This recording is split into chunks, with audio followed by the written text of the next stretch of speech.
Bollywood industry आज के time masculinity को सप्रेस करने की पूरी कोशिश कर रही है। ये लोग कभी इसको टॉक्सिक मैस्कुलिनिटी का टैग देकर सेल करते हैं और कभी वोकनेस के नाम पे मर्दों से उनकी मैस्कुलिनिटी छीनने की कोशिश करते हैं और काफी हद तक ये लोग कामयाब भी हो चुके हैं। क्या हो अगर मैं तुम्हें बताऊं कि आने वाले 10 सालों में लड़कों का सॉफ्ट, फेमिनाइन, वीक नेचर और लड़कियों जैसे कपड़े पहनना बहुत नॉर्मलाइज कर दिया जाएगा। एक टाइम ऐसा आएगा जब सोसाइटी में कोई स्ट्रॉन्ग मैस्कुलिन फिगर बचेगा ही नहीं। अब ये सब सुनने में शॉकिंग भी नहीं लगता, क्योंकि जिस तरीके का प्रोपेगेंडा हमारी एंटरटेनमेंट इंडस्ट्री फैला रही है ये दिन ज्यादा दूर नहीं है। मतलब पूरी दुनिया जिस फाउंडेशन में बनी है और अभी तक टिकी हुई है उसी को ये लोग सप्रेस करने की कोशिश कर रहे हैं। तो आज की वीडियो में हम जानेंगे कैसे फिल्म इंडस्ट्री से हमारी आने वाली जनरेशन को खतरा है और इसके पीछे का रीजन क्या है। लेकिन सिर्फ प्रॉब्लम्स नहीं, हम इससे कैसे बच सकते हैं और कैसे रियल मैस्कुलिनिटी को अडॉप्ट कर सकते हैं वो भी जानेंगे। तो ये पूरी वीडियो बिना स्किप किए हुए देखना, क्योंकि तुम्हारा फ्यूचर भी इसी चीज पे डिपेंड है। अब कुछ ही दिन पहले की बात है, मेरे पास थोड़ा सा फ्री टाइम था तो मैंने सोचा कि चलो थोड़ा नेटफ्लिक्स और चिल करते हैं। अब चिल का मतलब इसमें कुछ और मत निकालना, हमारा चिल सिर्फ अंकल चिप्स और कोक से ही होता है। तो नेटफ्लिक्स ब्राउज करते वक्त मेरी नजर पड़ी कुछ हिंदी फिल्म्स पे और स्टार्टिंग के सिर्फ 15 मिनट देखने के बाद ही मुझे ये रियलाइज होने लग गया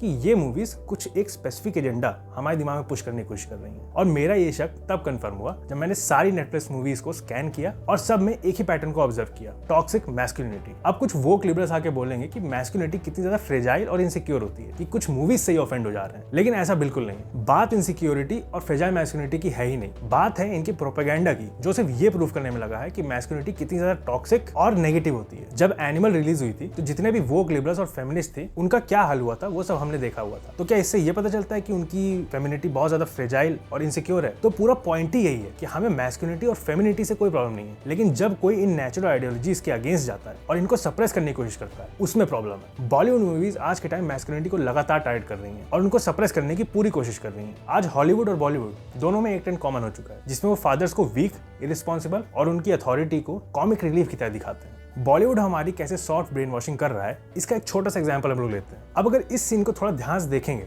तो बहुत सारे लोग कंफ्यूज हो जाएंगे ये सीन नॉर्मल है कि एबनॉर्मल है, लेकिन इसको दिखाया बहुत नॉर्मल तरीके से गया है। अब एक सीन में हम देख सकते हैं कैसे एक डॉटर अपनी फादर की प्रेजेंस और अथॉरिटी को चैलेंज कर रही है और उनकी बाउंड्रीज को डिसरिस्पेक्ट कर रही है। वहीं दूसरे सीन में उसका बेटा भी सेम हरकत कर रहा है, जहां पे वो अपनी फादर की प्रेजेंस को बहुत ज्यादा लाइटली और कैजुअली ले रहा है। अब मुझे पता है कि बहुत सारे लोग इसमें इन्फ्यूरिएट होंगे, लेकिन हमें यह समझना पड़ेगा कि जो फादर सच में अपनी बेटी और बेटे से प्यार करता है वो कभी ऐसी हरकतों को नजरअंदाज नहीं कर सकता। एक फादर को कूल बनाने के लिए हम कुछ भी प्रमोट नहीं कर सकते। कुछ बाउंड्रीज होती हैं जो कि एक लड़के और लड़की दोनों को फॉलो करना होता है एक फादर की प्रेजेंस में। लेकिन बॉलीवुड अब यही आइडियोलॉजी प्रमोट कर रहा है कि men have no authority in their homes, they are not expected to protect their family, they have no right over their daughter's life and they cannot set boundaries। क्योंकि ये सब करके वो एक अनकूल, मिसोजिनिस्ट, कंजर्वेटिव डैड कहलाएंगे and they want to promote coolness through fullness। और सिर्फ fathers को नहीं, ये लोग मेल लीड्स को भी ऐसे ही पोर्ट्रे कर रहे हैं कॉमेडी के नाम पे। अक्सर ये लोग कॉमेडी और क्वर्की जॉनर्स की फिल्मों में हीरो को सॉफ्ट, फेमिनाइन और डम पोर्ट्रे करने की कोशिश करते हैं।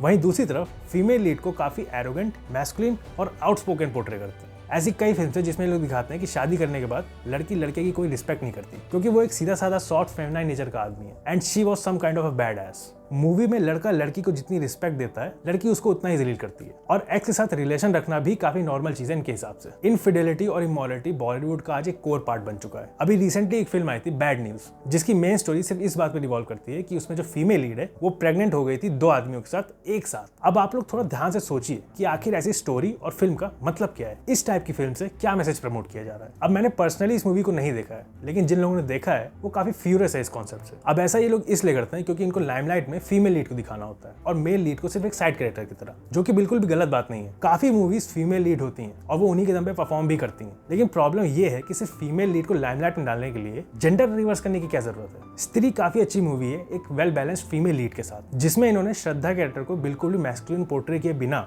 उसको एक स्ट्रॉन्ग, कॉन्फिडेंट और केपेबल फीमेल लीड में दिखाया। तो आपको ये नहीं बोल सकता कि प्रॉब्लम फीमेल लीड में। प्रॉब्लम तब आती है जब फीमेल लीड अपने फेमिनाइन कैरेक्टर को छोड़कर मैस्कुलिन कैरेक्टर को अडॉप्ट करती है और मेल लीड की मैस्कुलिनिटी को सप्रेस किया जाता है। तो अगर अभी भी आपको यकीन नहीं हो रहा तो रिसेंटली कोई भी ओटीटी फिल्म उठा के देख लीजिए, उसमें मैक्सिमम केसेस में आपको हीरो सॉय बॉय, वीक और प्ले बॉय जैसे कैरेक्टर्स में ही दिखेगा, जिसका ना कोई बैक स्टोरी है और ना कोई बैकग्राउंड। और ऐसी फिल्म सिर्फ इमोशनली वीक मैन के अराउंड रिवॉल्व करती हैं, जो कि इजीली किसी भी फीमेल कैरेक्टर से मैनिपुलेट हो जाता है। वो एकदम इररिस्पॉन्सिबल, केयरलेस और निकम्मा कैरेक्टर होता है, जो पूरी तरह अपनी मदर, सिस्टर और गर्लफ्रेंड पर डिपेंडेंट रहता है इमोशनल वैलिडेशन के लिए, जिसको आज मॉडर्न डे डेफिनेशन में क्लिंजी बोला जाता है। और ऐसी फिल्मों में ये दिखाते हैं कि इंडियन ट्रेडिशनल अटायर काफी डिमीनिंग होता है और कॉमेडी के नाम पे प्योर मेल बैशिंग बहुत ज्यादा कॉमन हो चुकी है, जहाँ पे मेन और मैस्कुलिनिटी को रिडिक्यूल किया जाता है जोक के नाम पे। मॉडर्न डे सिनेमा ये नैरेटिव क्रिएट कर रहा है कि मेन इजीली रिप्लेसेबल है वर्क प्लेस, सोसाइटी और रिलेशनशिप में। लेकिन वहीं दूसरी तरफ जब हम ओल्ड बॉलीवुड मूवीज की बात करते हैं तो उसमें हीरोज के अंदर एक सेंस ऑफ रिस्पॉन्सिबिलिटी, स्ट्रगल और मैस्कुलिन आइडियोलॉजी थी। पहले की फिल्म्स में हीरो स्ट्रगल करता था और उसकी थॉरो ग्रोथ को दिखाया जाता था, जिससे ऑडियंस इंस्पायर होती थी। लेकिन आज के कैरेक्टर्स बिल्कुल स्टैटिक हैं और उनके पास कोई स्ट्रगल भी नहीं है। ओल्ड मूवीज में प्योर रॉ स्ट्रेंथ को बहुत अच्छे से पोर्ट्रे किया जाता था, जिससे लोग इंस्पायर होकर स्ट्रॉन्ग सोसाइटी को क्रिएट करते थे। यहाँ तक कि आप पहले के विलन्स भी देखेंगे तो उनमें काफी ऑरा था। लेकिन आज के जो विलन्स हैं वो काफी क्रिंज और गुफी बन चुके हैं। और एक स्ट्रॉन्ग मैस्कुलिन फिगर कितना ज्यादा इंपॉर्टेंट रोल प्ले करता है लाइफ में, इसका अंदाजा आप इससे भी लगा सकते हैं कि आजकल की फिल्मों में स्ट्रॉन्ग बैलेंस मैस्कुलिन रोल नहीं है। उसकी वजह से यूथ में एंग्जाइटी, डिप्रेशन और आइडेंटिटी कंफ्यूजन जैसी बीमारियां बढ़ रही हैं। सिनेमा से ही यूथ को अपनी लाइफ के लिए इंस्पिरेशन मिलती है,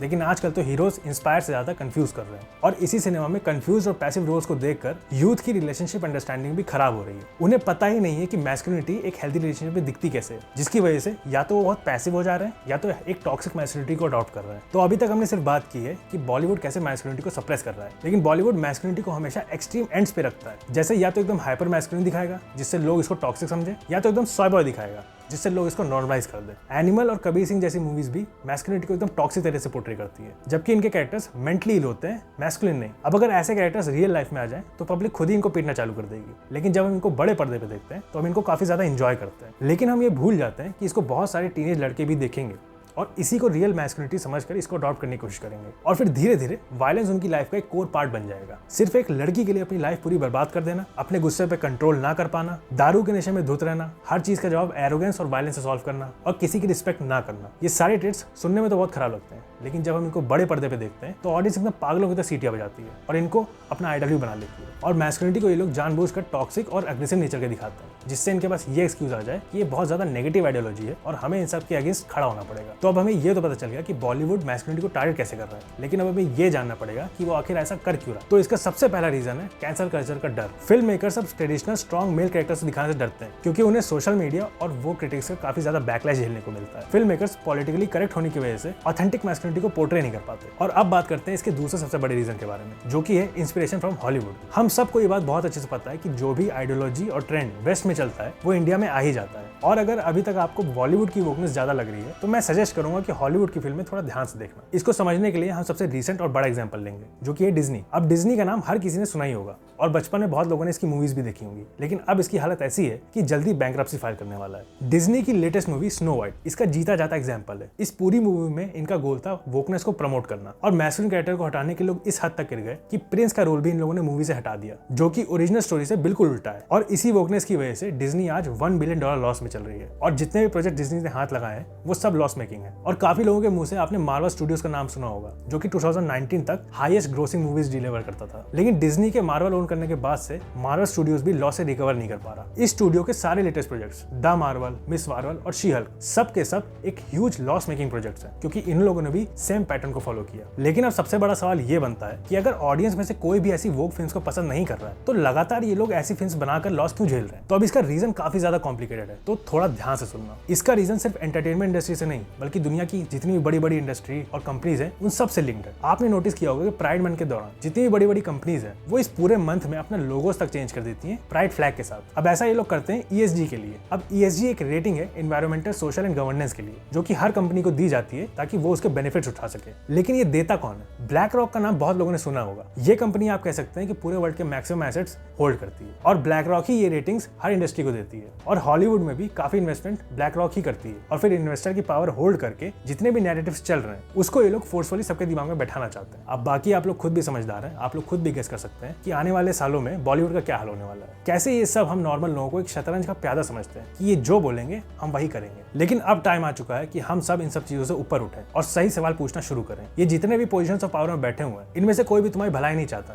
इन्हें बस अपना प्रॉफिट बनाना है, और ये तभी पॉसिबल है जब सोसाइटी में स्ट्रॉन्ग मैस्कुलिन मेन की कमी होगी और कोई भी इनको चैलेंज करने के लिए बचेगा ही नहीं। Gender Wars, wokeness, toxic masculinity और टॉक्सिक फेमिनिटी, ये सारे नैरेटिव्स ये लोग जानबूझकर बनाते हैं ताकि हम सब आपस में लड़ते रहें और मेन टॉपिक से डिस्ट्रैक्टेड रहें। एक आदमी की रोल्स एंड रिस्पॉन्सिबिलिटीज को छीनना उसकी आइडेंटिटी छीनने के बराबर होता है। औरतों को मैस्कुलिन और मर्दों को फेमिनिन बनाना नेचर के अगेंस्ट जाना होगा, और इसके कॉन्सिक्वेंसेस बहुत ज्यादा वाहियात होंगे फ्यूचर में। और ये तो हिस्टोरिकली प्रूवन है कि जब भी कोई नेचर के अगेंस्ट जाता है तो उसका खामियाजा पूरी दुनिया भुगतती है। इन्हें लगता है कि फेमिनाइन नेचर वीक होता है और कॉन्फिडेंस सिर्फ मैस्कुलिनिटी का पार्ट है, तो कोई फेमिनाइन लड़की कभी कॉन्फिडेंट नहीं हो सकती। ये काफी डम आइडियोलॉजी है और इसी वजह से मेन एंड वुमेन सब कंफ्यूज्ड हैं कि आखिर उन्हें करना क्या है। तो सबसे पहले तो ऐसी डम आइडियोलॉजी से दूर रहें और जो भी मूवीज में दिखाया जा रहा है उसको सीरियसली ना लें। और जो लड़के एनिमल और कबीर सिंह जैसी मूवी से इंस्पायर होते हैं उन्हें पहले रियल मैस्कुलिनिटी का मतलब समझना पड़ेगा। मैस्कुलिनिटी कभी टॉक्सिक नहीं होती और जो टॉक्सिक होता है वो कभी मैस्कुलिन नहीं हो सकता। इसका मतलब है जो भी ऐसी मूवीज में आपको दिखाया जा रहा है वो सिर्फ मेंटल और डैडी इश्यूज के अराउंड रिवॉल्व कर रहा है, उसका मैस्कुलिनिटी से कोई लेना देना नहीं है। रियल मैस्कुलिनिटी तुम्हारे अंदर तब आती है जब तुम अपनी लाइफ में स्ट्रगल फेस करते हो और उससे लड़ने की ताकत भी रखते हो। खुद से पूछो, क्या तुम अपनी रिस्पॉन्सिबिलिटीज को निभा पा रहे हो? क्या तुम्हारे अंदर अपने एक्शंस को लेकर अकाउंटेबिलिटी है? क्या तुम्हारे अंदर ह्यूमिलिटी, सेल्फ रिस्पेक्ट नाम की चीज है? क्या तुम अपने एग्रेशन को कंट्रोल कर सकते हो? अगर इन सारे सवाल का जवाब हाँ है तो तुमने रियल मैस्कुलिनिटी को समझ लिया है, और अगर ना है तो keep working on it and never become toxic in your life. तो अब इसी के साथ हम लोग वीडियो खत्म करते हैं।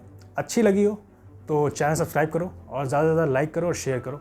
और ऐसी स्ट्रॉन्ग कम्युनिटी बिल्ड करने के लिए हमने एक कम्युनिटी बनाई हुई है आयरन क्लैन नाम से। नीचे तुमको डिस्कॉर्ड सर्वर का लिंक मिल जाएगा, उस लिंक को दबाओ और कम्युनिटी ज्वाइन करो and be the real change in life. चलो मिलते हैं फिर अगली वीडियो में।